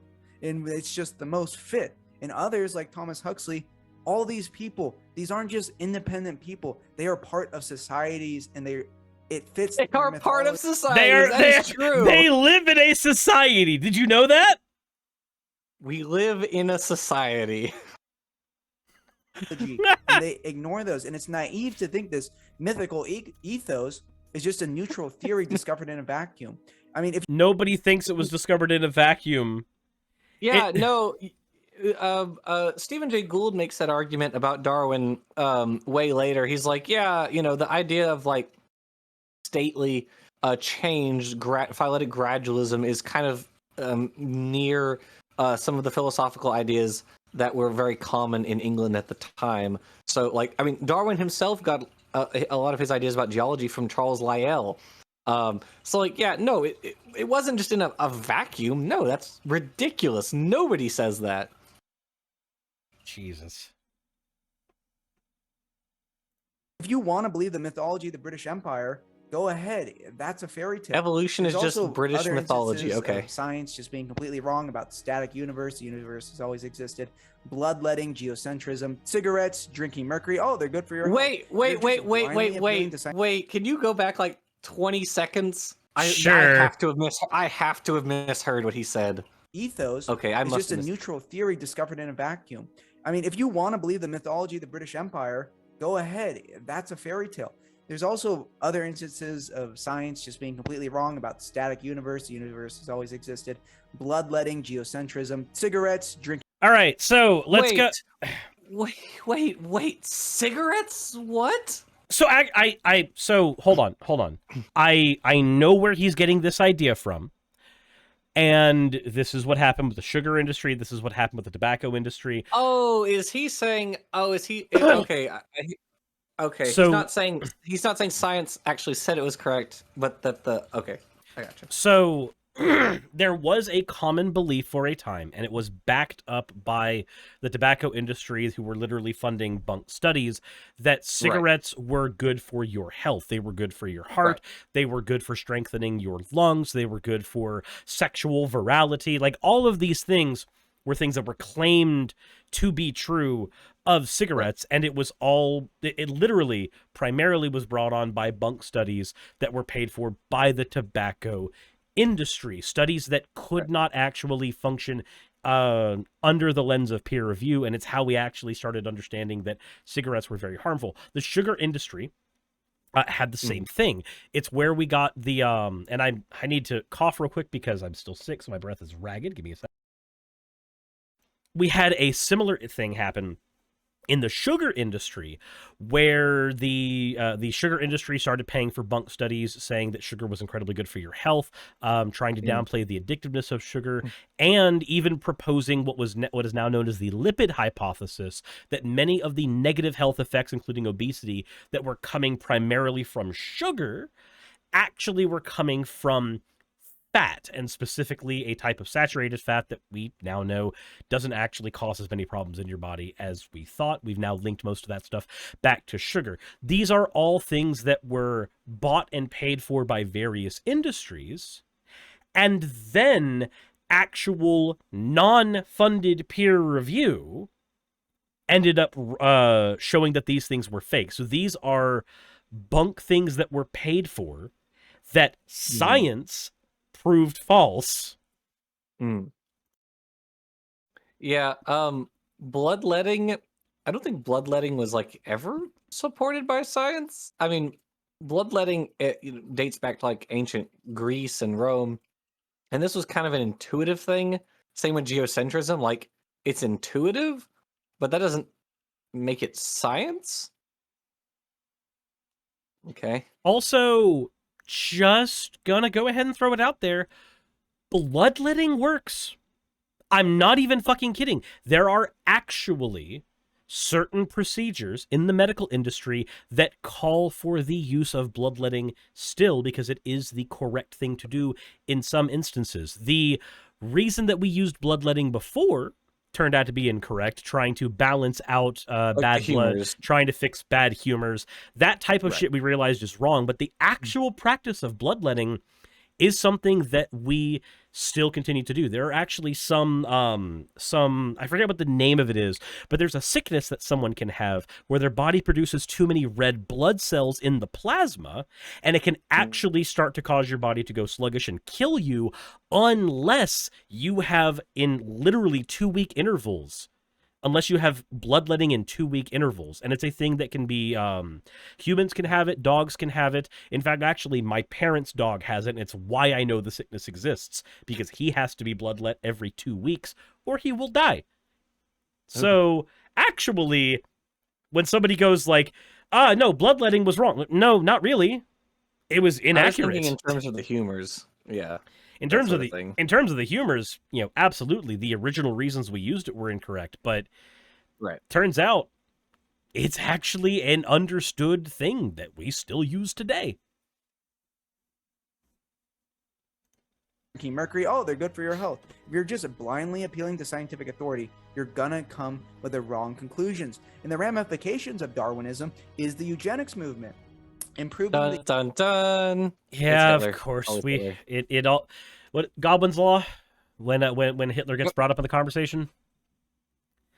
Also, correct me if I'm wrong, but the eugenics movement is largely based more on Lamarckian evolution than Darwinian evolution? Am I incorrect on that one? The idea that you can actually, gain these traits and then breed them down? Well, no, I'm sure it relied on a few Darwinists who were eugenics. Your internet. Hold on, Jackson. Your internet has just shit the bed completely. Should be better now, I think. It is better now. It had literally just stopped working entirely. Sorry. There we go. There were lots of people who were biologists and accepted evolution in the late 1800s, early 1900s who were fine with eugenics. Darwin cautiously nodded towards eugenics, but eugenics as a concept predates any form of evolution. It's literally just it's like artificial selection, which is what eugenics is. I mean, it has been around for thousands of years, and thousands of years. Eugenics is nothing new. It did not start with Darwin. It started tens of thousands of years before Darwin. So, gotcha. the human race. Also, I think pause. You, buddy, stop speaking so fast. I know it's my fault you're speaking so fast, but I'm going to scold you still. Because it's funnier to blame the person who made the video on everything that goes wrong. But we are at 7 minutes into the video. I think we're going to finish I think we're just going to skip the rest of his stuff on authority, because it's not going to be anything besides, look at these people who did the science. It's actually Hitler all along. Actually Hitler. It was always Hitler. No one ever expects the Spanish Inquisition. No one ever expects the Spanish Inquisition, or in this case, I guess the German Inquisition. Let's see here.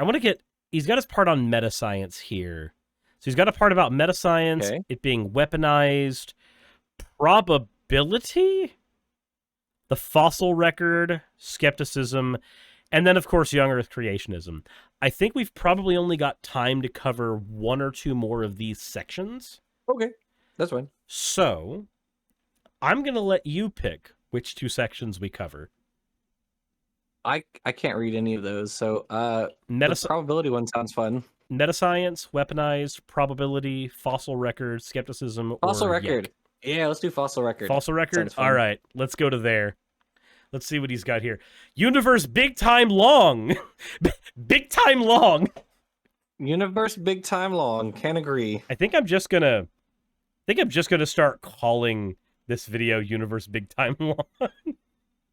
Could not be the case. And then the lack of evidence in the fossil record. Related species are separated by profound gaps. There's no forms that indicate any possible connection between the orders of fish, reptiles, birds. There's not a continuous lines. We see jumps. There's not a continuous line, that I'll agree with. But that's such a lie to say there's no fossils between any of them. I mean, between like fish and tetrapods, like mentioned earlier, Eusnopteron, Panricthes, Tiktaalik, Acanthostega, Ichthyostega, Hanerpeton, Tulerpeton, so many fossils. Parmastega, forgot that one. Reptiles and birds. I mean, we have dinosaurs in general, like theropods. Linking reptiles to mammals. That's another topic you almost never see creationists talk about, is the reptile to mammal transition, because we have so many fossils in that gap. Everything from like Dimetrodon, any Dilophosaurus, as Pelycosaurs, to the Therapsids, to the basal mammalia forms, all the way up to the actual crown mammals. Just silliness. Which means while we might not have a continuous line, we do have a contiguous line, which is good enough. It's like saying, I finished 90% of this puzzle. I have no idea what it fucking looks like. And it's like little pieces here and there, but if you finish 90% of a jigsaw puzzle, you can glance at it and go, yeah, that's an orange. I'm making a jigsaw of an orange, and that's why I'm missing pieces. Everything looks like an orange. If something's continuous, it describes something being completely unbroken. And yeah, there are some gaps in the fossil record. They're not gaps that we don't basically understand through our own, predictive modeling what we're going to find there if we can find something in there.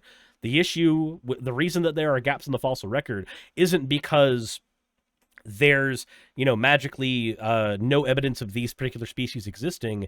It's mostly because the actual circumstances required to make a fossil are really, really, really rare. Something doesn't just fall into mud and suddenly you've got a fossil. The decaying process is going to happen to 99.9% of things that die on the Earth. Right. Yep. In other words, whole categories of animals appear all at once. That's why they have to come up with a fraud. Wait. All at once. What do you think he means by that? I think he means that like they aren't, whatever group is not preceded by like Cambrian some explosion insensible FCW. series of transitions, which is true for a lot of groups, either because they're small and soft-bodied, or even if we do have a transition between some groups, they just kind of flip it off anyways. Mm-hmm. So at some point you're going to find an organism and there's like going to be a gap in the fossil record, and they're going to say, aha, it came out of nowhere. So it's like they're going to do that regardless of what you pick. So Gotcha. Fraud with the Nebraska man, with the Hagel's drawings. We literally talked about this part already. Why are we back here again? With the Pildon man. The gaps we would... Also, just real quick, I don't like it when it's an edited video and I can hear the mic pops. Just as a really quick thing, my guy Kyle, if you're going to make edited content, you have the ability to have another take. That is a thing you can do. mm-hmm. expect to see millions of fossils of transitional species, but we don't. And that's the... But we have them. Yeah, we have plenty of fossils of transitional species. In fact, actually, I could just be a dick. I could just be a dick and use the old adage of every species is a transitional species because there's no endpoint. That's true. And additionally, when you look at, again, another thing creationists never look at phytoplankton, for instance. So like foraminifera, diatoms, radiolarians, things like this. The little glass organisms who do photosynthesis in the ocean, they leave exquisite fossil records that go back millions of years, and you can actually see the species to species transitions in the fossil record of phytoplankton. Never get brought up by creationists. Never, ever. They don't talk about them because they just can't. I mean, like, you can't bring it up because then you have lots of problems you have to fix. So Problem is that Darwinists are committed to their paradigm. When there is no evidence, they make up the evidence. When there's contrary evidence, they reinterpret to fit their paradigm because they are committed to Darwinism. Religious adherence to it, literally. Many of them have even given up on trying to prove the fossil records because it's hopeless. And now the comments and responses, it's hopeless. We don't even need that. We just have DNA. We don't need the fossil record because DNA... That's not what Dawkins said. No. Okay, so he's... Jesus Christ. A quote that Dawkins says in Greatest Show on Earth, which is also a really good book. He doesn't say anything transphobic in there.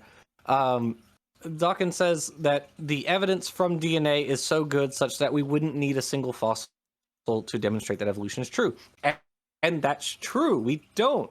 But he didn't say the fossil record's so bad that we're not going to invoke it. He spends like 2 separate chapters talking about the fossil record. So that's just nonsense. Just a lie. Evolution, the common ancestor. Well, how does this make any sense? How do you get DNA in the first place? You have to think that it just spontaneously. Wait. How do you get DNA in the first place? Because we sequenced it.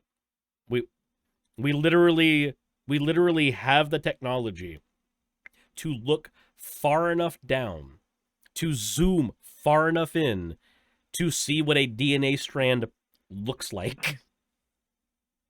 This is also like, yeah, what if all his stream of consciousness stuff? He says, common response, we have DNA. We don't need the fossil record because DNA proves evolution. Common ancestor. Haha, DNA, okay. Then he just like jumps from DNA to the origin of life. Like, obviously we're not making a statement on the origin of life if we're talking about the common ancestor of 2 species, because the origin of life happened way before the common ancestor of any 2 species. So this is kind of an irrelevant argument. Okay.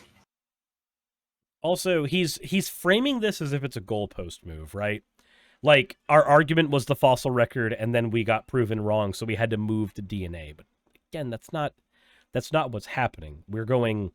Nope. We have enough evidence in the fossil record to know evolution happened, and we have enough evidence by looking at DNA to understand that evolution was a part of that process as well, individually.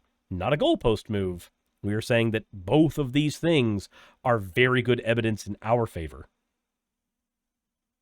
In a chaotic soup was simmering in premodal Earth, and eventually these nuclear... Oh, so he's bringing... Premodal Earth? Yeah, this is... Premodal Earth? Premodal... He's reading off of a script and doing it badly, and this is also... He's just like, look, I'm gonna quickly glance over abiogenesis, like really, really quickly. Premodal Earth? Oh Yeah. my gosh. Have you ever heard the phrase premodal Earth? Premodal Earth. Oh Lord. Like I remember premodal spells in Magic. That's why Incendiary Command looks like a clusterfuck when I read it. But every other command card looks like a well-made piece of we're different kind of modal, sorry. Nucleotides bonded together to form RNA. How does this make any sense? Oh, this is just so much more rational. They say things like this. Wait. Yeah, he is is a very sloppy way to go to glance over what we understand about the formation of RNA and the amino acids that can be synthesized through what we understand about abiogenesis right now. There's a very, very, very, very quick and dirty way to try to dismiss that. Are we sure he's reading a script? Because this is bananas. I think if I were to assume that he is not reading a script, then he at the very least has bullet points that he's trying to hit. Maybe. Okay. Or he just had a really bad model of ChatGPT make his video for him. Who knows? I'm going to do that. I'm going to have ChatGPT like LARP a creationist. Oh. All right, so we've got Skepticism, which seems to have some pictures of Dawkins in it, and we've got Young Earth Creationism as the largest chunk of the entire video somehow, which our second largest chunk. Authority was the largest chunk. Which one are we doing? I guess we can just keep with this current one. So we'll go into the Skepticism We'll bit. just do this. Yeah. Let's see what he's got. An ancestor which might have been something like bacteria. We know the process by which that came about. We don't know the details, but we understand essentially how it came about. There are still gaps in our understanding. Yeah, We don't I mean, that's understand largely how true. The cosmos came into existence in the first place, but we're working on Uh-huh. You can be like Darwinism. You know, you can have faith in scientism, but You can I be thought- like Darwinism. You can be like Darwinism and have faith in scientism. Yeah. That's what I do. I have faith in scientism. And there's a joke I want to make here, but it would get me canceled on Twitter, so I'm just not going to do it. Skepticism was the goal. And so you're going to believe this, that this primordial soup, this randomness. He's just saying anything you're he gonna assume all disagrees with these is not things doing about- skepticism, which is not how skepticism works. Yeah, I'm beginning to become brain numb. Like, I think my brain is actually getting numb to the words he's saying. Out the universe and then just also claim to be a skeptic. You're holding a belief without sufficient evidence for its confirmation. It's not. But we have sufficient evidence for How are you evolution. determining that? You haven't looked at the evidence. based in reality. Oh This is why it had to no, be the second law of thermodynamics. Oh, come on. This is Please try a little. He's doing the Hoven thing. He's got the Hoven slides and everything. This man is in his pre-Hoven state. He's making his PowerPoint slides as we speak. Oh. So propped bad. up on fraud, logical fallacies, and blind faith in Darwinist. In most Wait, Darwinist fraud, logical, Darwinist? fraud, logical fallacies. Those are some words to put together, and I don't really know how I would parse those words being put together, because logical fallacies, by their nature, cannot be fraudulent. They are methods by which we determine that somebody is using an incorrect method to determine truth. They're not people. They can't pretend they won an election. They can't do fraud. Jesus Christ. claim to be skeptics. How does a Darwinist account for logic, the uniformity of nature, the past? Why do these exist? Oh, just cuz. I mean, The problem of induction. there are various. They can't Just answer- cuz, yeah, that's what I say. Just cuz. Jesus. That's me, actually. He just like me for real. it, and the countless other contradictions. Second law of thermodynamics. Things will get more disordered. How we no. went from nothing to a complex That's human being. not what that How do you means. explain the Cambrian explosion, the origin of DNA, the complex? I swear to God, Okay. I'm so tired of hearing him say origin. Okay, so the second law of thermodynamics does not say that disorder increases. It says that entropy, that in an isolated system, entropy increases over time. Now you can analogize entropy as disorder, but entropy really refers to the way that you can do work in a system. So the universe went from a state of it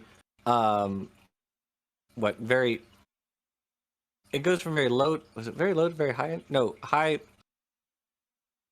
Yeah, it was very low entropy. Yeah, it starts with a state of very low entropy, and it goes to a state of very high entropy. I hope I'm getting that correct. It becomes so like you expend the, if I remember correctly, you like expend all the like ways you can do work. And so we're in this point right now where we're in sort of like intermediate entropy from between the origin universe and like the heat death of the universe. But the reason that this doesn't apply to evolution is evolution on Earth does not occur in an isolated system. The universe itself may be an isolated system, but Earth is not, because we are constantly getting radiative heat energy from the sun, which is powering all sorts of different processes. If evolution contradicts the second law of thermodynamics, then photosynthesis has to also. Because photosynthesis happens when you have photons, which make contact with photosystem 2, and this stimulates the movement of electrons from water, which ultimately does a number of other things. It's not really relevant. But the point is simply that you have light, you have energy, which comes from the sun and does things on Earth. Also geothermal energy from the breakdown of, or from the radioactive decay of elements within our core. So no, just fundamentally wrong, categorically incorrect. The Cameron explosion, he's riffing Stephen Meyer in that one. I've talked about the Cameron explosion so many times on my channel. It's fine.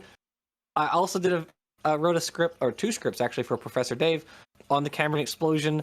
The Cameron explosion is not in any way a problem for evolution. It was not really that explosive. Origin of DNA has nothing to do with evolution. That's an origin of life issue. Mm-hmm. It's also like it's when somebody brings up the Cambrian explosion, they're not really talking anymore about these things just appeared out of nowhere. It's we happen to have a record of many of these things starting to have fossils, starting to have evidence of them being around within a Right. period of time. That's not the same thing as like God snapping and suddenly everything was. We just happen to have this moment in time where, like any time where we have a lot of speciation, where a lot of species diversity, species begin to diversify in a very, very small amount of time, we can see when these things happen. We can tell, oh, this happened because, say, there was a lot of volcanic activity that was happening that was creating a lot of plates shifting, that was making it to where there were a lot of species that were previously isolated. Now they are no longer isolated. Now they are breeding with other species, and that is allowing a lot of speciation to happen. Congratulations. That doesn't mean God snapped and now there's twice as many fish. Again, the fish fucked and then time passed. Correct. Complexity of the cell, the lack of transitional species. I can make another long video about the count. Again, we have evidence of transitional species, both things that creationists should accept as transitional species, like Archaeopteryx, and the fact that all of us are transitional species because there is no biological end point. Countless fundamental flaws in Darwinism. But how can any skeptical person also claim to believe in macroevolution? And that's when we need to start looking at alternative paradigms. So we all agree. Alternative paradigms? No, we've got a pretty decent paradigm here. We look at microevolution and go, okay, what happens when speciation occurs? Like, but then again, I think it was earlier in the video where he basically said he doesn't believe speciation ever occurred. Yeah, well, yeah, he had it on this slide, so I guess speciation doesn't happen. But he also had a slide that had a bunch of dogs and wolves branching out from something, which means that speciation had to happen. Consistency here. There's no consistency with these arguments. Stops pointing out this bitch needs a pop filter. Yeah, this bitch does need a pop filter. Again, this is I am supposed to be critiquing the content of the video insofar as I can. What I am instead critiquing is the production values, and I want to ram my head against concrete. Agree that the universe was created at some point, so we all are technically creationists. Now, at the exact point, no, what? I don't believe the universe was created. What are you talking about? Yeah, I'm not a creationist either. Like, my understanding of the universe is not that, oh, well, all the matter came to be at the same time. It's all the matter and energy was there in a singularity, and then a rapid expansion occurred. That is my understanding of the universe. That's not creationism. Oy, oy, oy. You know, even a Darwinist, at some point there was creation, there was nothing, and then there was something. A Darwinist may say the Big Bang. A Christian may say creation started in Genesis. We haven't seen new species evolve. The Big Bang is not a creation event in any real sense. It was an expansion of space-time. It had nothing to do. This is your brain on Bible, everybody. The origin universe. Jesus. We have seen adaptation in species variants. So the only skeptical position is that life has always existed how we see it because that is known. No. That is not how you do anything when it comes to you do not go, this is the only thing I've observed, so this is the only thing that could have happened. Again, I will use a very, very quick analogy from Magic the Gathering, again, because it's a game that I play an unhealthy amount of.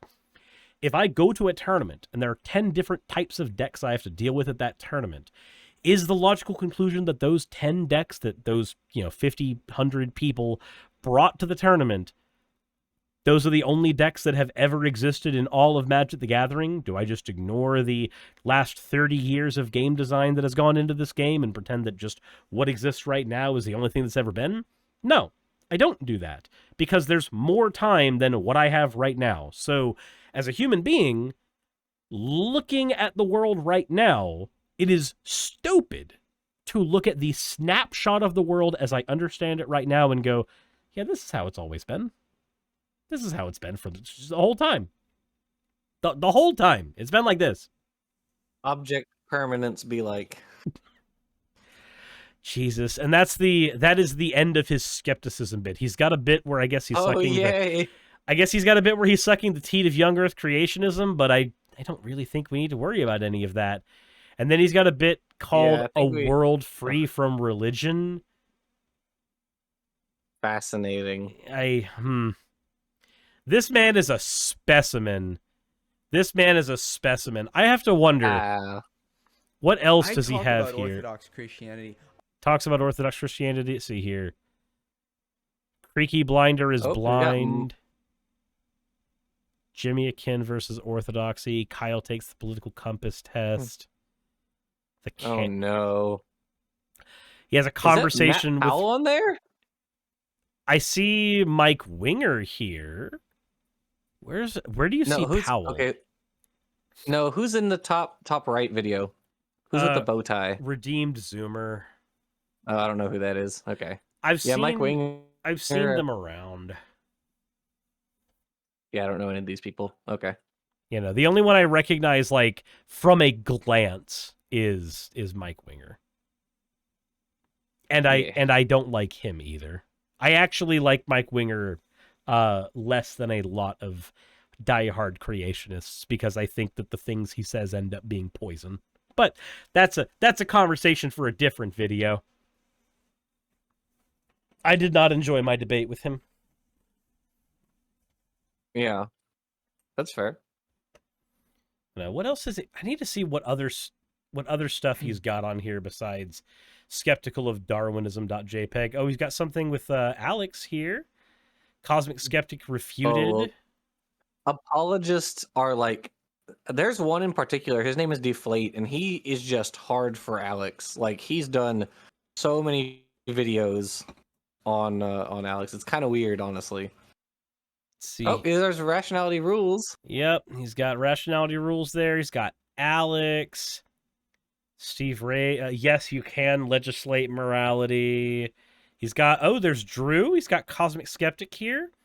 Got Dillahunty, Aaron Raw. He's got Dillahunty, Aaron Raw. He's got Holy Kool-Aid here. Another bit of Alex. Nice. Let's see. What else? All the cool guys. What else do we have here?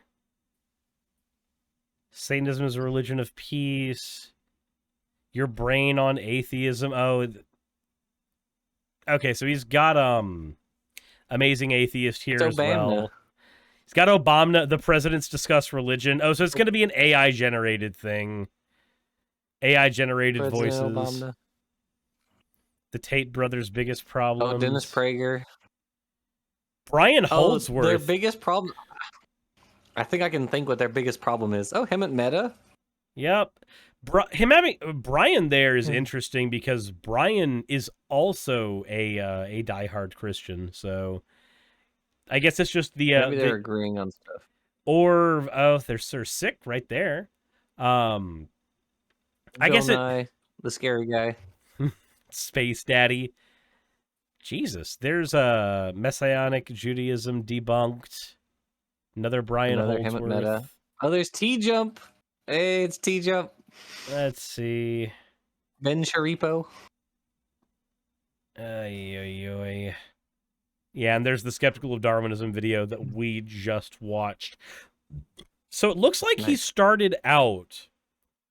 It looks like he started out with a few of his like opinion pieces, and then he moved into the debunking other channels, critiquing other channels realm because it, like, quite frankly, it just works better for the algorithm in general. Icarus says Messianic Maniac. I think I saw Messianic Maniac in here. Ha, fun. Holy Kool-Aid refuted. Yeah. Okay, so it's just he's literally just an anti. At this point, he's just an anti, like, every atheist channel out there, so he can just go, Orthodox Christianity good.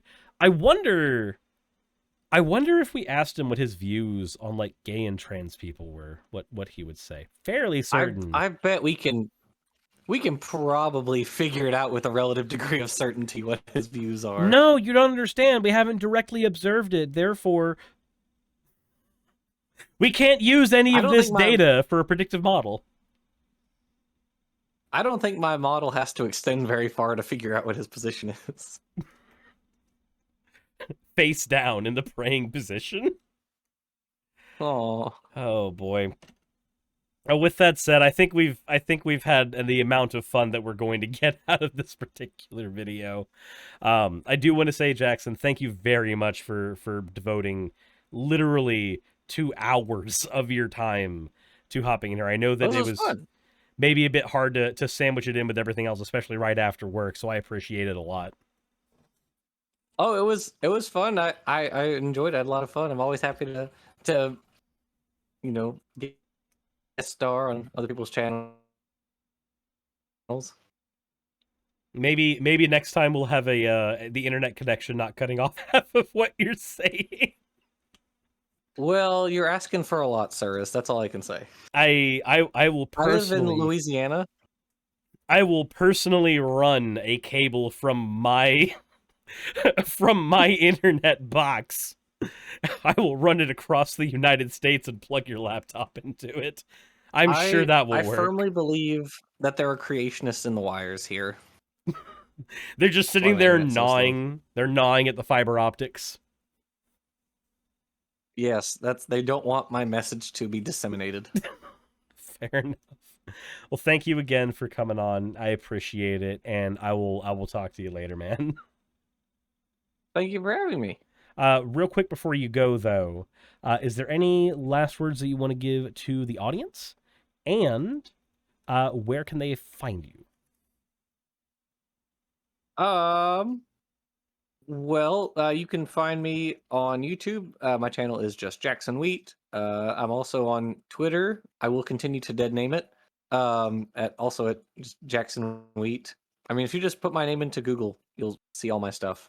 RJ and I wrote, we co-wrote a book, The Rocks Were There, Volume 1, in which we give a long discussion to creationism, and we're writing a second one. So I'm pretty easy to find, I feel like. Yep, fair enough. If you are watching this over on YouTube, there should be a link when the video goes up to Jackson Wheat's channel in the description. If you're watching on Twitter, or not on Twitter, on Twitch, then you can hit the ! collab command, and that will give you a link to his channel there. And with that all said, once again, thank you very much for hopping on, Jackson. And with all that said, thank you so much. I will be hopping out of here and signing off here in a bit. And nobody in my chat knows how to spell the word collab, apparently. All right, see you, man. Alrighty. With that said, thank you all for watching. I hope you had a very fun time. And as always, insert end of video tagline here. Hey, I just quickly want to give a thank you to all of my wonderful patrons who keep this show running. YouTube and Twitch are a pretty bumpy ride at the best of times, and the stability a Patreon provides me is worth more than I can say here. I'd also like to thank each and every one of my $20 and up patrons here, and they would be Britzkrieg, Cameron, Dren, Jemshin, Smiling DM, Poundini, Mabbity Babbity, Naomi, Isaac, Agamotto, Jordan, Ravi, Giuni, Kiratorian, Prisma, all of you, I'm not saying that part, and Starlight. And finally, thank you to everyone else that helps keep this channel alive. While you're here, why not check out another video? And thank you for watching.